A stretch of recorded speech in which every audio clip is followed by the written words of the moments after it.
સંત શ્રી શ્યામ બાપુના આશીર્વચનમાંથી વિષય હું આત્મા અને ઉત્પત્તિ પાર્ટ 94 વિભાગ બીજો આત્મા પ્રકરણ યાત્રા પરમાત્મા તત્વથી સૃષ્ટિ સુધી।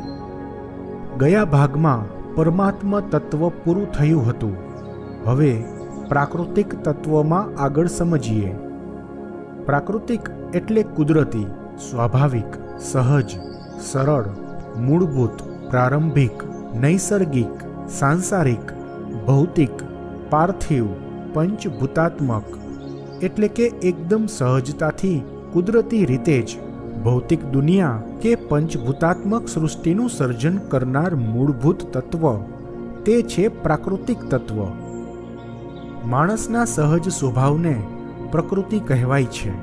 તે રીતે પરમાત્માનો પણ સહજ સ્વભાવ અથવા સહજ અસ્તિત્વ એટલે પરમાત્માની પ્રકૃતિ કહેવાય। અને પ્રારંભિક એટલા માટે કે સર્જન પહેલાની અવસ્થા।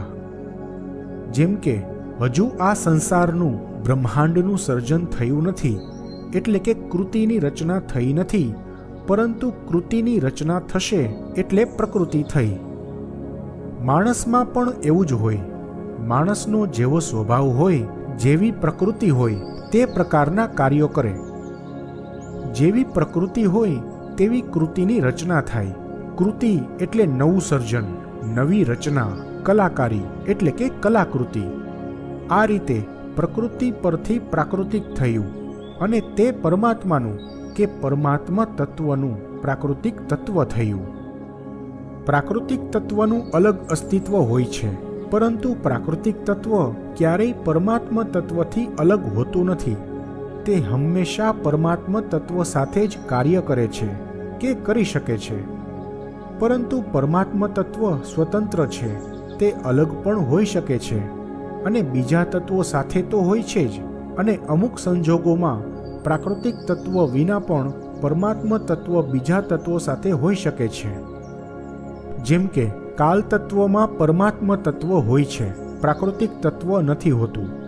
તે રીતે મહત તત્વમાં પણ પરમાત્મા તત્વ હોય છે, પ્રાકૃતિક તત્વ નથી હોતું। અને તે રીતે આત્મ તત્વમાં પરમાત્મા તત્વ હોય છે, પરંતુ પ્રાકૃતિક તત્વ નથી હોતું, કારણ કે આત્મ તત્વ દ્વારા કોઈ પ્રકારનું સર્જન કરવાનું નથી હોતું। આત્મ તત્વએ સંચાલન કરવાનું હોય છે। તેથી આત્મ તત્વમાં પરમાત્મા તત્વ સાથે મહત તત્વ હોય છે અને મનસ તત્વ હોય છે, છતાં પ્રાકૃતિક તત્વ નથી હોતું। આ સર્જનની યાત્રા પૂરી થયા પછી આગળ આત્મ તત્વ પ્રકરણ ચાલુ થશે। તેમાં આ બધા વિશે આવશે। પહેલા કહ્યું તેમ પ્રાકૃતિક તત્વ પણ પરમાત્મા તત્વ જેટલું જ સૂક્ષ્મતમ હોય છે। પ્રાકૃતિક તત્વ પોતાની રીતે એકદમ શાંત, સુષુપ્ત અને નિષ્ક્રિય તત્વ હોય છે। દરેક કણો, પાર્ટિકલ્સથી લઈને બ્રહ્માંડ સુધીના તમામ તત્વોની મૂળભૂત અવસ્થા, પ્રારંભિક અવસ્થા, પ્રાકૃતિક અવસ્થા જે હોવી જોઈએ તે આ પ્રાકૃતિક તત્વ છે। પ્રાકૃતિક તત્વ અત્યંત સૂક્ષ્મ તો હોય છે જ, અને સર્વવ્યાપી પણ હોય છે, અનંત હોય છે, એટલે કે વિશાળતાની દ્રષ્ટિએ અનંત બ્રહ્માંડોથી પણ વિસ્તૃત રીતે ફેલાયેલું આ પ્રાકૃતિક તત્વ હોય છે। ફક્ત 93 અબજ પ્રકાશ વર્ષમાં ફેલાયેલું આપણું ઓબ્ઝર્વેબલ યુનિવર્સ છે તે તો ખરું જ, પરંતુ ખરેખર જ્યાં સુધી બ્રહ્માંડનો વિસ્તાર હોય છે અને જ્યાં સુધી વિસ્તાર વધી શકશે ત્યાં સુધી તો પ્રાકૃતિક તત્વ ફેલાયેલું હોય છે જ। તે ઉપરાંત પણ બીજા જે કોઈ બ્રહ્માંડો હોય છે ત્યાં બધે સુધી પણ પ્રાકૃતિક તત્વ ફેલાયેલું હોય છે। કારણ કે સર્જન માટે પ્રાકૃતિક તત્વ હોય છે, તો જ્યાં જે કોઈ પણ પ્રકારના બ્રહ્માંડોના સર્જન થયા હોય તે બધા સર્જનો પ્રાકૃતિક તત્વ દ્વારા જ થયા હોય છે। પ્રાકૃતિક તત્વ આપણા ત્રિપરિમાણીય બ્રહ્માંડમાં પણ હોય છે અને બીજા વધારે પરિમાણો ધરાવતા બ્રહ્માંડોમાં પણ પ્રાકૃતિક તત્વ હોય છે। પ્રાકૃતિક તત્વનો મતલબ જ એ કે સર્જન કરવું, કારણ કે પ્રાકૃતિક તત્વનો ગુણધર્મ એક જ હોય છે, સર્જન કરવાનો। પ્રાકૃતિક તત્વ એટલે સર્જનાત્મક ઉર્જા। અલગ અલગ પ્રકારના બ્રહ્માંડો હોય છે તેમાં ભિન્ન ભિન્ન પ્રકારની સૃષ્ટિઓ હોય છે અને તે બધાના સર્જનના પણ અલગ અલગ પ્રકારો હોય છે. તે બધા પ્રકારના સર્જન પ્રાકૃતિક તત્વ પર જ આધારિત હોય છે. એટલે કે તે બધામાં પ્રાકૃતિક તત્વ ફક્ત સર્જન કરવાનું જ કાર્ય કરે છે, કારણ કે સર્જન કરવું તે પ્રાકૃતિક તત્વનો ગુણધર્મ છે. અને જે અલગ અલગ બ્રહ્માંડોમાં જે વિવિધતા હોય છે તે મહત તત્વના કારણે હોય છે. જે બ્રહ્માંડમાં જે પ્રકારની સૃષ્ટિ હોય છે તેની જે કંઈ વિવિધતા હોય છે તે બધું જ મહત તત્વ પર આધારિત હોય છે. કયા પરિમાણમાં સર્જન કરવાનું છે, કેવા પ્રકારના બ્રહ્માંડનું સર્જન કરવાનું છે, કેવા પ્રકારનું સર્જન કરવાનું છે, કેવા પ્રકારની સૃષ્ટિ સર્જન કરવાનું છે, તે બધું પ્રાકૃતિક તત્વના ગુણધર્મમાં નથી હોતું. તે બધા ગુણધર્મો મહત તત્વના છે. પ્રાકૃતિક તત્વ પોતાના ગુણધર્મ પ્રમાણે ફક્ત સર્જનનું કાર્ય કરે છે. પ્રાકૃતિક તત્વ ફક્ત સૃષ્ટિ પેદા કરે છે. એટલે કે પ્રાકૃતિક તત્વનો ફક્ત એક જ ગુણધર્મ હોય છે, સર્જન કરવું, પેદા કરવું. તે સર્જનમાં વિવિધતા હોવી તે પ્રાકૃતિક તત્વનો ગુણધર્મ નથી, મહત તત્વનો ગુણધર્મ હોય છે. ફક્ત સર્જન કરવું તે પ્રાકૃતિક તત્વની પ્રોપર્ટી છે, તેનો ગુણધર્મ છે. કેવું સર્જન કરવું, સર્જનમાં કેવી વિવિધતા હોવી તે પ્રાકૃતિક તત્વના ગુણધર્મમાં નથી આવતું. અને પહેલા આવી ગયું તેમ પ્રાકૃતિક તત્વ ક્યારેય એકલું નથી હોતું, એકલું હોઈ શકે પણ નહીં. પ્રાકૃતિક તત્વ હંમેશા પરમાત્મ તત્વની સાથે જ હોય છે.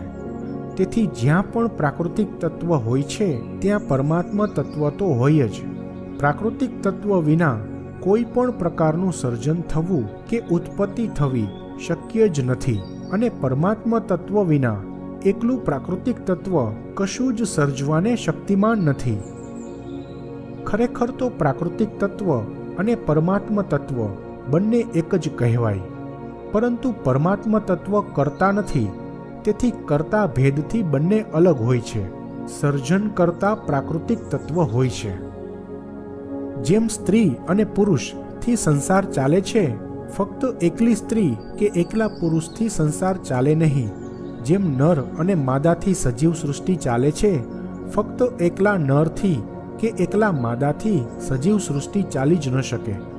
તેથી સ્ત્રી અને પુરુષ બંને અસ્તિત્વ તરીકે અલગ હોય છે, પરંતુ બંને સાથે મળીને એક એકમ બને છે, એક યુનિટ થાય છે. તે રીતે પ્રાકૃતિક તત્વની સાથે પરમાત્મ તત્વ પણ હોય છે જ.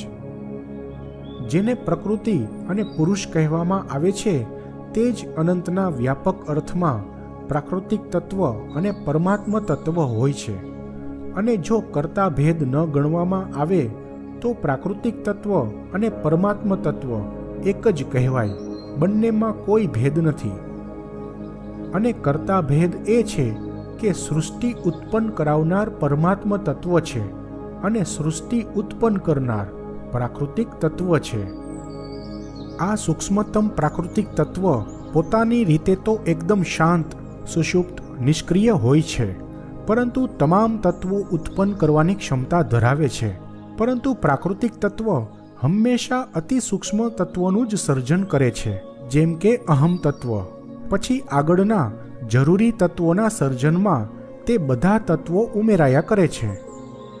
તેથી આપણે જે બધા તત્વો પહેલા જોઈ ગયા તે બધા તત્વોમાંથી મહત તત્વ અને કાલ તત્વ, આ બંનેને બાદ કરતા બાકીના તમામ તત્વો સંભાવનાઓના રૂપમાં પ્રાકૃતિક તત્વોમાં રહેલા હોય છે. સમજવા માટે એમ કહી શકાય કે સુષુપ્ત અવસ્થામાં રહેલા હોય છે, નિદ્રાધીન હોય છે, નિષ્ક્રિય હોય છે, પ્રક્રિયાહીન હોય છે, એટલે કે ફક્ત સંભાવનાઓ હોય છે. આત્મા વિભાગના આવતા અંકમાં પણ યાત્રા પરમાત્મ તત્વથી સૃષ્ટિ સુધી ચાલુ રહેશે.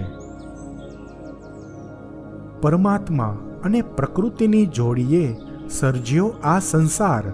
ઇન્સાનમાં પતિ પત્નીની જોડીએ ખેડ્યો એ સંસાર. અર્થાત પરમાત્મા સર્જનહાર છે તો મનુષ્ય સહસર્જક છે.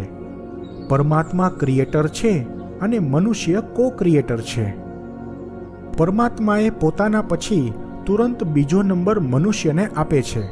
સમગ્ર પ્રાણી જગતમાં, કહો કે સમસ્ત જીવસૃષ્ટિમાં ફક્ત એક મનુષ્યને બાદ કરતા બીજા કોઈને એટલું જ્ઞાન નથી આપ્યું કે કોઈ સહસર્જક બની શકે. એટલું જ્ઞાન મનુષ્યને આપ્યું છે. પરમાત્માએ આટલો બધો મનુષ્યને મહાન બનાવ્યો છે અને ખરેખર મનુષ્ય છે પણ મહાન. પરંતુ બિચારો માણસ આ સંસારની માયાજાળથી એવો તો વશીભૂત થઈ ગયો છે કે તેને ફક્ત યાદ છે કે પોતે મહાન હસ્તી છે, પરંતુ મહાનતા સાબિત નથી કરી શકતો. હા, બૌદ્ધિક રીતે મહાનતા સાબિત કરી બતાવી છે, પરંતુ જીવનશૈલીમાં, જીવન જીવવામાં, પોતાના સર્જનહાર પ્રત્યે કૃતજ્ઞતા દાખવવામાં મહાનતા સાબિત નથી કરી શકતો.